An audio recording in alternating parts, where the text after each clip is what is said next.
ತ್ರಿವರ್ಣ ಸ್ಪೆಷಲ್ಗೆ ಸ್ವಾಗತ. ನಾನು ಉಮರ್ ಫಾರೂಕ್.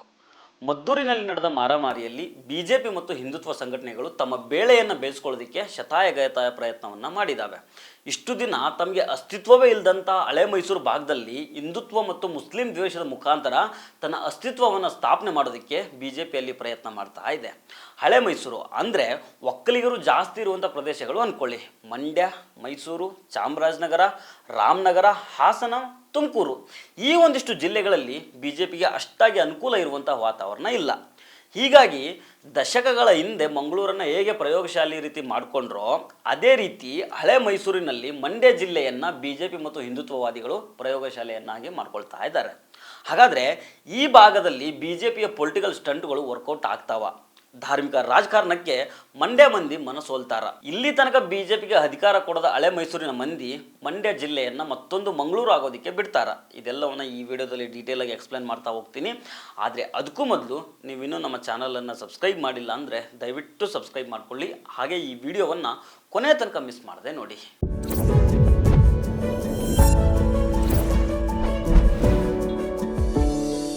ದಶಕಗಳ ಹಿಂದೆ ಬಿಜೆಪಿಗೆ ದಕ್ಷಿಣ ಭಾರತದಲ್ಲಿ ನೆಲೆ ಅನ್ನೋದೇ ಇರಲಿಲ್ಲ.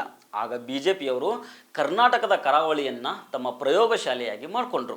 ಅಲ್ಲಿ ಹಿಂದುತ್ವದ ಬೀಜ ಬಿತ್ತಿ ಸಕ್ಸಸ್ ಕೂಡ ಆದರು. ಇವತ್ತು ಇಡೀ ದೇಶದ ಮಟ್ಟಿಗೆ ಕರ್ನಾಟಕದ ಕರಾವಳಿ ಅಂದರೆ ಬಿಜೆಪಿ ಪಾಲಿಗೆ ಭದ್ರಕೋಟೆಯಾಗಿ ಮಾರ್ಪಟ್ಟಿದೆ.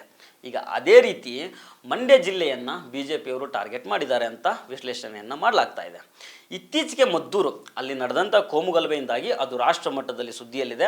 ಸೆಪ್ಟೆಂಬರ್ 7ನೇ ತಾರೀಕು ಮದ್ದೂರಿನ ರಾಮ್ ರಹೀಂ ಏರಿಯಾದಲ್ಲಿ ಗಣೇಶನ ವಿಸರ್ಜನಾ ಮೆರವಣಿಗೆ ನಡೀತಾ ಇರುವಾಗ ಸ್ಥಳೀಯ ಮಸೀದಿ ಸಮೀಪದಲ್ಲಿ ಕೆಲವು ಕಿಡಿಗೇಡಿಗಳು ಏನು ಮಾಡ್ತಾರೆ ಅಂದರೆ ಕಲ್ಲು ತೂರಾಟವನ್ನು ನಡೆಸಿದರು. ಇದಾದಮೇಲೆ ಅಲ್ಲಿ ಹಿಂಸಾಚಾರ ಭುಗಿಲೆಳ್ತು, ಪೊಲೀಸರ ಮಧ್ಯಪ್ರವೇಶ ಕೂಡ ಆಯಿತು.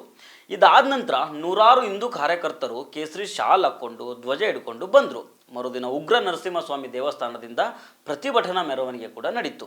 ಆಗ ಇಲ್ಲಿಗೆ ಬಿಜೆಪಿ ಲೀಡರ್ಗಳ ಎಂಟ್ರಿ ಕೂಡ ಶುರುವಾಯಿತು.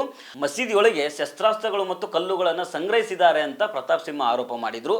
ಕಾಂಗ್ರೆಸ್ಸು ಪದೇ ಪದೇ ಹಿಂದೂಗಳ ಭಾವನೆಗಳಿಗೆ ನೋವುಂಟು ಮಾಡ್ತಾ ಇದೆ ಅಂತ ಬಿಜೆಪಿ ರಾಜ್ಯಾಧ್ಯಕ್ಷ ವಿಜೇಂದ್ರ ಹೇಳಿದರು. ಇದೇನು ಮಿನಿ ಪಾಕಿಸ್ತಾನನ ಅಂತ ಅಪೋಸಿಷನ್ ಲೀಡರ್ ಆರ್ ಅಶೋಕ್ ಕೇಳಿದರು. ಕೊನೆಗೆ ಕೇಂದ್ರ ಸಚಿವ ಎಚ್.ಡಿ. ಕುಮಾರಸ್ವಾಮಿ ಕೂಡ ಮಾತಾಡಿದರು. ಕಲ್ಲು ತೂರಾಟಕ್ಕೆ ಕಳಪೆ ಸರ್ಕಾರನೇ ಕಾರಣ ಅಂತ ಸಿಟ್ಟಿಗೆದ್ರು. ಮಂಡ್ಯ ಜಿಲ್ಲೆಗೆ ಇಂತಹ ಘಟನೆ ಇದೇ ಮೊದಲು ಏನಲ್ಲ. ಹೋದ ವರ್ಷ ನಾಗಮಂಗಲದಲ್ಲೂ ಗಣೇಶನ ಮೆರವಣಿಗೆ ಸಂದರ್ಭದಲ್ಲಿ ಹೀಗೆ ನಡೆದಿತ್ತು. ಸ್ಥಳೀಯ ಮಸೀದಿಯ ಬಳಿ ಮೆರವಣಿಗೆ ದೀರ್ಘಕಾಲ ನಿಂತ್ಕೊಂಡಿದ್ದರಿಂದ ಎರಡೂ ಸಮುದಾಯಗಳ ನಡುವೆ ಭಾರಿ ವಾಗ್ವಾದ ನಡೀತು. ಮುಂದೆ ಹಿಂಸಾಚಾರಕ್ಕೆ ಕಾರಣ ಆಯಿತು. ಇದರಲ್ಲಿ ಆ ಪ್ರದೇಶದಲ್ಲಿ ಹಿಂದೂ ಮತ್ತು ಮುಸ್ಲಿಮರ ಒಡೆತನದ ಅಂಗಡಿಗಳಿಗೆ ಬೆಂಕಿಯನ್ನು ಹಚ್ಚಲಾಗಿತ್ತು. ಇದೇ ರೀತಿ ಕೆರಗೋಡಿನಲ್ಲೂ ಒಂದು ಗಲಾಟೆ ನಡೀತು. ಅಲ್ಲಿನ ಗ್ರಾಮ ಪಂಚಾಯತಿಯವರು ಧ್ವಜಸ್ತಂಭದಿಂದ ಹನುಮಾನ್ ಧ್ವಜವನ್ನು ತೆಗೆದು ಆ ಜಾಗದಲ್ಲಿ ತ್ರಿವರ್ಣ ಧ್ವಜವನ್ನು ಅಳವಡಿಸಿದಾಗ ಬಿಜೆಪಿಯವರು ಅದನ್ನು ವಿವಾದ ಮಾಡಿದರು. ರಾಷ್ಟ್ರಧ್ವಜ ಮತ್ತು ಕನ್ನಡ ಧ್ವಜವನ್ನು ಆರಿಸೋದಕ್ಕೆ ಮಾತ್ರ ಪಂಚಾಯತಿ ಅನುಮತಿಯನ್ನು ಕೊಟ್ಟಿರುತ್ತೆ. ಆದರೆ ಹಿಂದೂ ಪರ ಸಂಘಟನೆಗಳ ಕಾರ್ಯಕರ್ತರು ಸಿದ್ದರಾಮಯ್ಯ ಸರ್ಕಾರ ಹಿಂದೂ ವಿರೋಧಿ ಸರ್ಕಾರ ಅಂತ ಆರೋಪ ಮಾಡಿದರು. ಅಲ್ಲಿ ದೊಡ್ಡ ಮಟ್ಟದ ಹೈಡ್ರಾಮಾ ನಡೀತು. ಇದೇ ಮೊದಲ ಬಾರಿಗೆ ಎಚ್.ಡಿ. ಕುಮಾರಸ್ವಾಮಿ ಕೂಡ ಹಿಂದುತ್ವ ಪರ ಹೋರಾಟಕ್ಕೆ ಎಂಟ್ರಿ ಕೊಟ್ಟರು. ಯಾವಾಗಲೂ ಹಸಿರು ಶಾಲನ್ನು ಹಾಕ್ತಾ ಇದ್ದ ಕುಮಾರಸ್ವಾಮಿ ಮೊತ್ತ ಮೊದಲ ಬಾರಿಗೆ ತಮ್ಮ ಹೆಗಲ ಮೇಲೆ ಕೇಸರಿ ಶಾಲು ಹಾಕೊಂಡು ಹೋರಾಟಕ್ಕೆ ಬಂದರು. ಆದ್ದರಿಂದಾಗಿ ಇತ್ತೀಚೆಗೆ ಮದ್ದೂರಿನಲ್ಲಿ ಆ ಮಾರಾಮಾರಿಯನ್ನು ಕೇವಲ ಒಂದು ಪ್ರತ್ಯೇಕ ಘಟನೆ ಅನ್ನೋ ಲೆಕ್ಕದಲ್ಲಿ ನೋಡಬಾರ್ದು.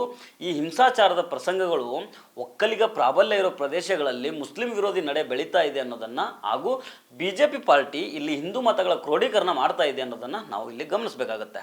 ನೋಡಿ, ರಾಜಕಾರಣದ ಇತಿಹಾಸದಲ್ಲಿ ನಮ್ಮ ಸೌತ್ ಇಂಡಿಯಾದಲ್ಲಿ ಬಿಜೆಪಿಗೆ ಅನುಕೂಲಕರ ವಾತಾವರಣ ಈ ತನಕ ಕಂಡು ಬಂದಿಲ್ಲ. ಅಂಥದ್ರಲ್ಲಿ ನಮ್ಮ ಕರ್ನಾಟಕ ಬಿಜೆಪಿ ಪಾಲಿಗೆ ದಕ್ಷಿಣ ಭಾರತದ ಹೆಬ್ಬಾಗ್ಲಾಯಿತು.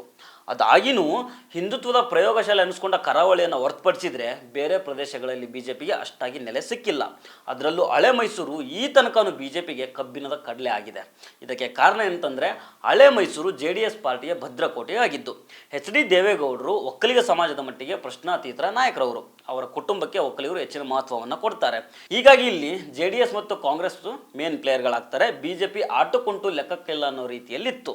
ಎರಡನೇ ವಿಚಾರ ಏನಂತಂದರೆ ಕರಾವಳಿ ಭಾಗದಲ್ಲಿ ಹಿಂದೂ ಮತ್ತು ಮುಸ್ಲಿಮರ ನಡುವೆ ಇರುವಂತಹ ಆರ್ಥಿಕ ಸ್ಪರ್ಧೆ ಕೋಮು ಸಂಘರ್ಷಕ್ಕೆ ಪ್ರಮುಖ ಕಾರಣ ಆಗುತ್ತೆ. ಆದರೆ ಹಳೆ ಮೈಸೂರಿನ ವಿಚಾರದಲ್ಲಿ ಈ ರೀತಿ ಹೇಳೋದಕ್ಕಾಗೋದಿಲ್ಲ. ಇಲ್ಲಿ ಹಿಂದೂ ಮತ್ತು ಮುಸ್ಲಿಮರು ಈ ತನಕ ಚೆನ್ನಾಗಿದ್ದಾರೆ, ಯಾವುದೇ ರೀತಿಯ ಪೈಪೋಟಿಗೆ ಬಿದ್ದಿಲ್ಲ. ಇಲ್ಲಿ ಮೂರನೇ ವಿಚಾರ ಏನಂತಂದರೆ ಮತ್ತೆ ಅದು ಪ್ರಮುಖ ವಿಚಾರ ಆಗುತ್ತೆ. ಟಿಪ್ಪು ಸುಲ್ತಾನರ ಸ್ಮರಣೆ, ಟಿಪ್ಪು ಸುಲ್ತಾನರನ್ನು ಬಿಜೆಪಿಯವರು ಕ್ರೂರಿ ರೀತಿ ತೋರಿಸಿದ್ರು, ಹಿಂದೂ ವಿರೋಧಿ ಅಂತ ಬಿಂಬಿಸಿದ್ರು. ಈ ಮೂಲಕ ಟಿಪ್ಪು ಸುಲ್ತಾನರನ್ನು ಹಿಂದೂ ವಿರೋಧಿ ಅಂತ ಬಿಂಬಿಸಿದ್ರು. ಇನ್ನೊಂದು ಕಡೆ ಉರಿಗೌಡ ಮತ್ತು ನಂಜೇಗೌಡ ಅನ್ನುವಂಥ ಎರಡು ಪಾತ್ರಗಳನ್ನು ಸೃಷ್ಟಿ ಮಾಡಿ ಟಿಪ್ಪುವನ್ನು ಕೊಂದವರು ಇದೇ ಒಕ್ಕಲಿಗರು ಅನ್ನೋ ರೀತಿಯಲ್ಲಿ ಮಾತಾಡಿ ಒಕ್ಕಲಿಗರನ್ನು ಮುಸ್ಲಿಮರ ವಿರುದ್ಧ ಎತ್ತಿ ಕಟ್ಟುವಂಥ ಕೆಲಸವನ್ನು ಮಾಡಿದರು. ಆದರೆ ಈ ಅಜೆಂಡಾ ಅಟ್ರ ಫ್ಲಾಪ್ ಆಯಿತು. ಕೊನೆಯದಾಗಿ ಒಂದು ವಿಚಾರ ಏನಂತಂದರೆ, ಕರ್ನಾಟಕದಲ್ಲಿ ಮುಸ್ಲಿಮರ ಸಂಖ್ಯೆಯನ್ನು ನೋಡಿದಾಗ ಅತಿ ಕಡಿಮೆ ಜನಸಂಖ್ಯೆ ಇರೋದು ಮಂಡ್ಯ ಜಿಲ್ಲೆಯಲ್ಲೇ. ಇಲ್ಲಿ 5%ಗಿಂತಲೂ ಕಡಿಮೆ ಮುಸ್ಲಿಮರಿದ್ದಾರೆ. ಮಂಡ್ಯ ಜಿಲ್ಲೆಯಲ್ಲಿ ಈ ಮೊದಲು ಕೋಮು ಹಿಂಸಾಚಾರಗಳು ನಡೆದಿಲ್ಲ. ಒಕ್ಕಲಿಗರು ಕೂಡ ಮಾಂಸ ತಿನ್ನೋ ಜನಾಂಗದವರಾಗಿದ್ದರಿಂದ ಇಲ್ಲಿ ಹಿಂದೂ ಮುಸ್ಲಿಮರ ನಡುವೆ ಹೆಚ್ಚಾಗಿ ಭೇದ ಕಂಡು ಬಂದಿಲ್ಲ. ಇದು ಬಲಪಂಥೀಯರಿಗೆ ಒಂದು ದೊಡ್ಡ ಪೆಟ್ಟನ್ನು ಕೊಟ್ಟಿರುತ್ತೆ. ಈಗ ಬಿಜೆಪಿ ಮತ್ತು ಬಲಪಂಥೀಯರು ಧಾರ್ಮಿಕ ಕಾರಣಗಳನ್ನ ಇಟ್ಕೊಂಡು ಜನರನ್ನ ಕೆರಳಿಸ್ತಾ ಇದ್ದಾರೆ. ಶ್ರೀರಂಗಪಟ್ಟಣದಲ್ಲಿ ಹನುಮ ಜಯಂತಿ ದಿನ ಅಂತೂ ಅಲ್ಲಿ ರಣರಂಗದ ರೀತಿಯಲ್ಲಿ ಯುದ್ಧದ ವಾತಾವರಣವನ್ನು ಸೃಷ್ಟಿ ಮಾಡಿರ್ತಾರೆ. ಆದರೂ ಕೂಡ ಅಲ್ಲಿ ಬಿಜೆಪಿಗೆ ಮಂಡ್ಯದಲ್ಲಿ ನೆಲೆ ಸಿಕ್ಕಿಲ್ಲ. ಇಲ್ಲಿ ಹಿಂದೂ ಮುಸ್ಲಿಂ ಅನ್ನೋ ಸಂಘರ್ಷ ಆಗಿದ್ದು ತುಂಬ ಕಡಿಮೆ. ಆದರೆ ಇಲ್ಲಿ ಜಾತಿ ಸಂಘರ್ಷ ಇದೆ. ಒಕ್ಕಲಿಗ ಹಾಗೂ ದಲಿತರ ನಡುವೆ ಜಗಳ ಸಾಕಷ್ಟು ಬಾರಿ ನಡೆದಂಥ ಉದಾಹರಣೆಗಳಿದ್ದಾವೆ.